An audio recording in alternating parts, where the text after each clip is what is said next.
साई राम ओम गुरु। अध्याय 16 बद्रीनाथ तीर्थ यात्रा की निरंतरता। आदि शंकराचार्य का निवास स्थान। महान दार्शनिक एवं धर्म प्रवर्तक आदि शंकराचार्य, जिन्होंने अद्वैत वेदांत को ठोस आधार प्रदान किया, ने यहीं पर रहकर तपस्या की। उन्होंने अपने 5 अनुयायियों को उपदेश भी इसी स्थान पर दिए थे। बद्रीनाथ के दर्शन करने के पश्चात ओम गुरु ने मंदिर के बाहर आदि शंकराचार्य की उपदेश देती हुई अपने अनुयायियों के साथ की मूर्ति के दर्शन किए। वहाँ पर एक महात्मा जी ने अपनी आंखों देखी विचित्र घटना का वर्णन किया। लगभग 1 मास पहले जब हिमनद अपने अंतिम पड़ाव में थे, उस समय वे महात्मा जी बद्रीनाथ में ही थे। एक दिन जब वे मंदिर परिसर में गए तो उन्होंने आदि शंकराचार्य को अपने अनुयायियों को प्रवचन देते हुए साक्षात बैठे देखा। उन महात्मा जी ने स्वयं को परम सौभाग्यशाली बताया, जिन्हें ऐसा दिव्य अवसर प्राप्त हुआ था। सुंदरनाथ महाराज। अपनी यात्रा के दौरान ओम गुरु को एक दुर्लभ महात्मा सुंदरनाथ महाराज के बारे में पता चला, जो लगभग 150 वर्ष पूर्व केरल से यहाँ आए तथा तपस्या की। तपस्या करने से उन्हें ऐसी सिद्धि प्राप्त हुई कि वे हमारे नेत्रों के सम्मुख ही अगोचर हो सकते हैं। मौन स्थिति प्रिय स्वामी जी कभी किसी से विशेष बातचीत नहीं करते। वे सदैव समाधि स्थिति में लीन रहते हैं। बद्रीनाथ टावर के पास उनकी गुफा है। बद्रीनाथ की कड़ी सर्दी में तपस्या करने वाले लोगों को स्वामी सुंदरनाथ महाराज दर्शन देकर आशीर्वाद देते हैं। चमत्कारी द्वारपाल। विभिन्न अनुभवों के मध्य ओम गुरु एक अन्य दुर्लभ घटना से अवगत हुए। बद्रीनाथ मंदिर के सम्मुख एक द्वारपाल की मूर्ति है, जो 15 फुट कद वाला एक राक्षस था। मूर्ति में ही उसकी शारीरिक संरचना ऐसी भयानक है कि देखते ही शरीर भय से थर-थर कांपने लगता है। कानों में बड़ी बड़ी घंटियां पहनने के कारण उसका नाम घंटाकर्ण पड़ा। वह परम शिव भक्त था। वह कानों में इतनी बड़ी घंटियां इसलिए पहनकर रखता था ताकि उनके शोर से विष्णु भगवान का नाम भी उसके कानों में न पड़ सके। एक बार भगवान भोलेनाथ ने उसे दर्शन देकर वर मांगने को कहा।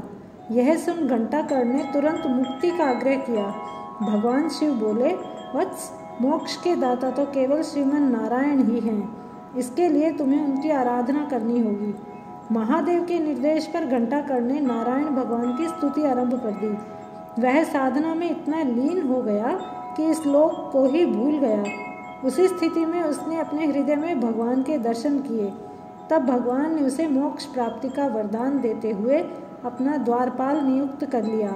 ऐसा विश्वास है कि बद्रीनाथ के कपाट बंद होने पर भी घंटाकर्ण वहीं घूमता रहता है।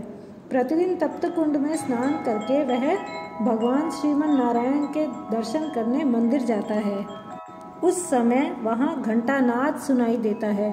यदि कोई भूल से भी उसके मार्ग का अवरोधक बन जाए तो वह सहजता से उसे कुचल देता है। भारतीय सैनिक जो उस समय वहाँ पर कार्यरत रहते हैं, वे भी घंटे की भयानक ध्वनि से सहम जाते हैं। दीपक की महिमा। कपाट बंद हो जाने के पश्चात जब बद्रीनाथ मंदिर हिमाच्छादित हो जाता है, उससे तुरंत पहले वहाँ एक दीपक उद्दीप्त किया जाता है।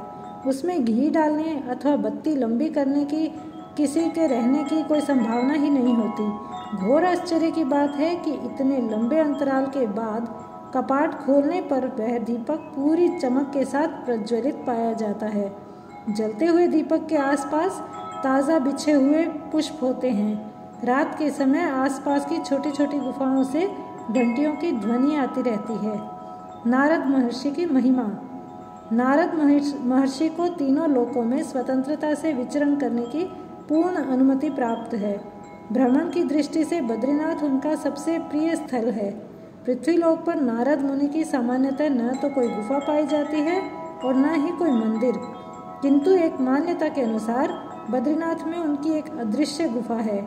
देवर्षि शीत ऋतु के 6 मास जब कपाट बंद रहते हैं, तब वहाँ रहकर बद्रीनारायण की सेवा करते हैं। बद्रीनाथ में हुए विभिन्न आश्चर्यजनक अनुभवों के अलावा ओम गुरु व उनके साथियों को अनेक महात्माओं के दर्शनों का सौभाग्य प्राप्त हुआ, जैसे स्वामी मौनी बाबा, स्वामी बर्फानी बाबा, स्वामी स्वरूपानंद, स्वामी हंसेश्वर नंद, स्वामी गंगा भारती, स्वामी हनुमान, स्वामी खड़े बागवा, स्वामी गोपालगिरी, स्वामी निशितानंद, स्वामी भोलानंद आदि। जय साई राम, जय ओम गुरु।